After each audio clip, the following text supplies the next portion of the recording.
కాళేశ్వరం కడుతుంటే చంద్రబాబు ఏం చేశారన్న జగన్ ప్రశ్నలకు కౌంటర్ ఇచ్చారు లోకేష్. సంస్కారవంతమైన భాషలో అసెంబ్లీలో అడగాలన్నారు. ఆ రోజు ఏం చేశారో చెబుతూ ట్వీట్ చేశారాయన. కాళేశ్వరంపై ఏపీ ఫిర్యాదు అని హెడ్లైన్ కనిపించేలా పేపర్ కటింగ్ ను షేర్ చేశారు. దీంతో పాటు జాతీయ వార్తా పత్రికల్లో ఇచ్చిన కథనాలను కూడా ట్వీట్ చేశారు. సొంత పత్రికే కాదు, అప్పుడప్పుడు మిగతా పేపర్లు చూడాలంటూ కౌంటర్ ఇచ్చారు లోకేష్.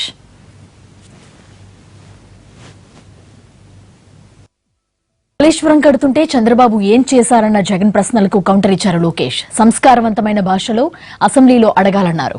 ఆ రోజు ఏం చేశారో చెబుతూ ట్వీట్ చేశారాయన. కాళేశ్వరంపై ఏపీ ఫిర్యాదు అని హెడ్లైన్ కనిపించేలా పేపర్ కటింగ్ ను షేర్ చేశారు. దీంతో పాటు జాతీయ వార్తా పత్రికల్లో ఇచ్చిన కథనాలను కూడా ట్వీట్ చేశారు. సొంత పత్రికే కాదు, అప్పుడప్పుడు మిగతా పేపర్లు చూడాలంటూ కౌంటర్ ఇచ్చారు లోకేష్.